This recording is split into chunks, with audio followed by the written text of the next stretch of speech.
সুপ্রিয় দর্শক, আসসালামু আলাইকুম। কেমন আছেন আপনারা সবাই? আলহামদুলিল্লাহ, আমিও ভালো আছি আপনাদের দোয়ায়। তো বরাবরের মতো আবারও চলে আসলাম নতুন একটি ইউনিক রেসিপি আপনাদের সাথে শেয়ার করার জন্য। আজকের রেসিপি হচ্ছে আমার গরুর মাংস ভাপে রান্না করে আপনাদের সাথে শেয়ার করব। প্রিয় বন্ধুরা, তো আমরা গরুর মাংস তো বিভিন্ন ধরনের রান্না করে থাকি, তো আজকে আমি ভাপে রান্না করে আপনাদের সাথে শেয়ার করব। ভাপে রান্না করলে কিন্তু গরুর মাংস খেতে কিন্তু অত্যন্ত লোভনীয় হয়। তো এখানে আমি 2 কেজির মতো গরুর গোশ ভালোভাবে ধুয়ে পরিষ্কার করে তারপরে এখানে বাটিতে নিয়ে নিয়েছি। আর এখানে প্রথমে আমি একটা ব্লেন্ডার জার নিয়ে নিলাম, আর ব্লেন্ডার জারে পেঁয়াজ 3 থেকে 4টা আর 4 থেকে 5টা লম্বা শুকনো মরিচ আর 2টা রসুন কুচি, এটা আমি ভালোভাবে দিয়ে আর এলাচ দিয়ে 4-5টা ভালোভাবে ব্লেন্ডার করে নেব। তো এখানে একটু পানি দিয়ে দিলাম বন্ধুরা। তো ভালোভাবে এটা ব্লেন্ডার করে নিব। দেখেন কতটা সুন্দর পেস্ট করে নিলাম আমি। এটা আলাদা এক সাইডে রেখে দিলাম। আর এখানে মাংসগুলো যে প্যানে আমি রান্না করব সেই প্যানেই আমি দিয়ে দিলাম মাংসগুলো। দিয়ে এখন এখানে আমি অন্যান্য মশলাগুলো এখন দিয়ে দিব। তো এখানে আমি প্রথমে এই মাংসের মধ্যে লবণ দিয়ে দিলাম পরিমাণ মতো, যেহেতু সব একবারেই দিয়ে দিতে হবে। তারপরে আমি 2 টেবিল চামচ পরিমাণ এখানে আমি হলুদের গুঁড়ো দিয়ে দিলাম। আর এখানে আমি রসুন পেস্ট দিয়ে দিলাম বড় 1 চামচ পরিমাণ। আর জিরা আর ধনিয়া বাটা দিয়ে দিলাম 2 চামচ পরিমাণ। আর এখানে হচ্ছে গরম মশলার গুঁড়ো দিয়ে দিলাম বড় 1 চামচ পরিমাণ। আর এখানে আদা বাটা দিয়ে দিলাম 1 চামচ পরিমাণ। আর এখানে যে মশলাটা করে রেখেছিলাম আমি, সেটা আমি দিয়ে দিচ্ছি। আর গরম মশলা বলতে কিন্তু আমার বাসার তৈরি সমস্ত মশলা দিয়ে আমি একটা গরম মশলা তৈরি করেছি, সেটা আমি দিয়ে দিলাম। এখানে আমি লেবুর রস দিয়ে দেবো একটা বড় সাইজের। তো ভালোভাবে লেবুর রসটা আমি চেপে চেপে হাত দিয়ে সব লেবুর রস দিয়ে দেব। অবশ্যই কিন্তু লেবুর রস দিতে হবে। এই যে মাংসের মধ্যে যে একটা গন্ধ থাকে আলাদা, সেটা দূর করার জন্য লেবুর রসটা অবশ্যই দিতে হবে। তো হাত দিয়ে ভালোভাবে এটা এখন আমি কষলিয়ে আমি মশলাগুলো সমস্ত মাংসের মধ্যে দিয়ে দেব। আর এখানে আমি সরিষার তেল দিলাম। সরিষার তেল দিয়েই আমি রান্না করব মাংসটা। তো সরিষার তেলটা ভালোভাবে আমি মাংসের মধ্যে দিয়ে দিলাম, দিয়ে হাত দিয়ে ভালোভাবে কষলিয়ে নিলাম। ভালোভাবে কষলিয়ে এর মধ্যে আমি পরিমাণ মতো পানি দিয়ে চুলায় বসিয়ে দেব। আর এখানে কিন্তু অন্য আর কোনো মশলা দেব না, একবারেই কিন্তু পানি দিয়ে ভাপে রান্না করে নেব বন্ধুরা। দেখেন আমি সুন্দরভাবে মাংসটা হাত দিয়ে একদম মশলা টশলা সব মাখিয়ে দিয়েছি। এখন আমি এখানে পরিমাণ মতো পানি দিয়ে দিলাম, যে পানিটা না দিলেই হবে না। আর এখানে আমি 50 থেকে 60 মিনিটের মতো আমি এটা চুলায় রেখে দেব একদম ভাপে। আর তার মধ্যে একবারও ঢাকনা খুলবো না, এর মধ্যে কিন্তু আমার রান্নাটা করতে হবে। তো পানি দিয়ে ভালোভাবে আমি দেখেন সুন্দরভাবে মাংসটা একদম পরিমাণ মতো পানি দিয়ে দিলাম। এখানে মাংসটা ভালোভাবে ডুবে গেছে, সেই পরিমাণ অনুপাতে পানিটা দিতে হবে। তো দেখেন এখানে আমি আটা ভালোভাবে পানি দিয়ে মিক্সড করে দেখেন উপর থেকে লাগিয়ে দিলাম, যেহেতু যাতে আমার ঢাকনাটা ভালোভাবে লেগে থাকে। এভাবেই ভাপে রান্না করতে হয়। তো এখন দেখেন আমি ঢাকনাটা উপর থেকে দিয়ে দিচ্ছি বন্ধুরা।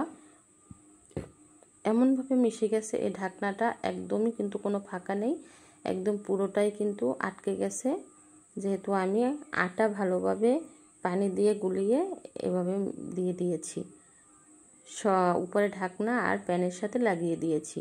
তো এখন আমি এটা চুলায় প্রথমে হাই হিটে 2 থেকে 3 মিনিটের মতো ফুটবে, তারপরে আমি ছোলো আঁচে দিয়ে দেব 50 থেকে 60 মিনিটের মতো বন্ধুরা। এই 50 থেকে 60 মিনিটের মধ্যেই আমার এই মাংসটা ভালোভাবে সেদ্ধ হয়ে যাবে। তো আমি এটা এখন চুলায় বসিয়ে দিলাম।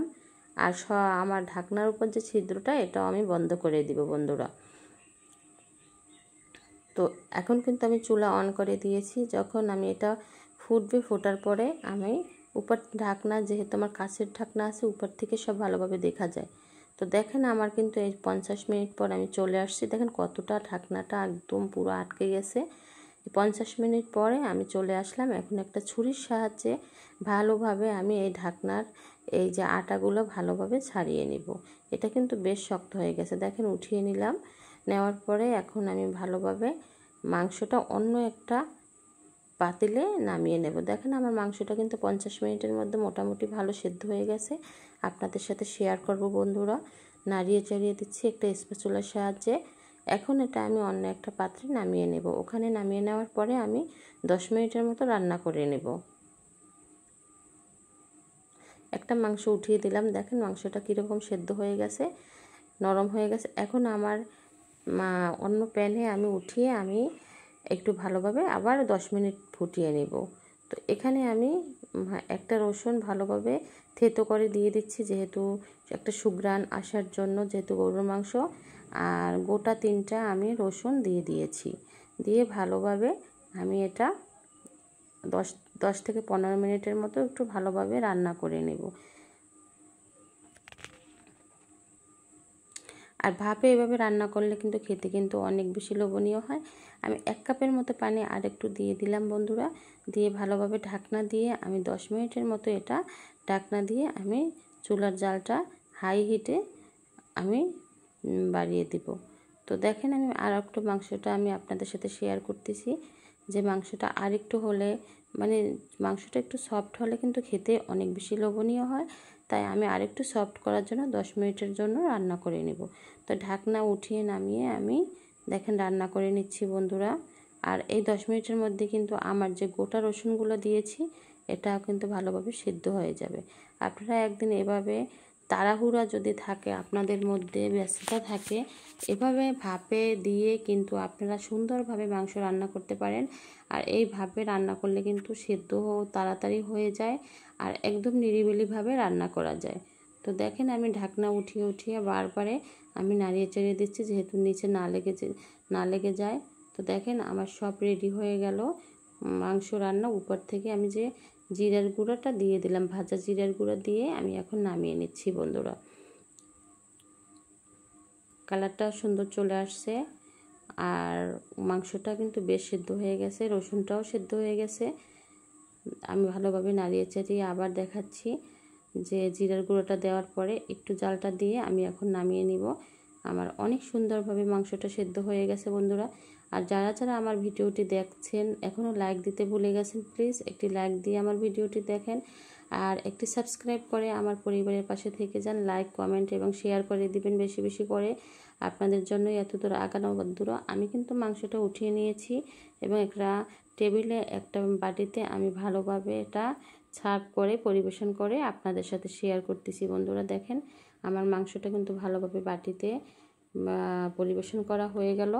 আর দেখতে কেমন হয়েছে, খেতে কেমন হয়েছে অবশ্যই যা বললাম। তো আজ এ পর্যন্তই, আল্লাহ হাফেজ।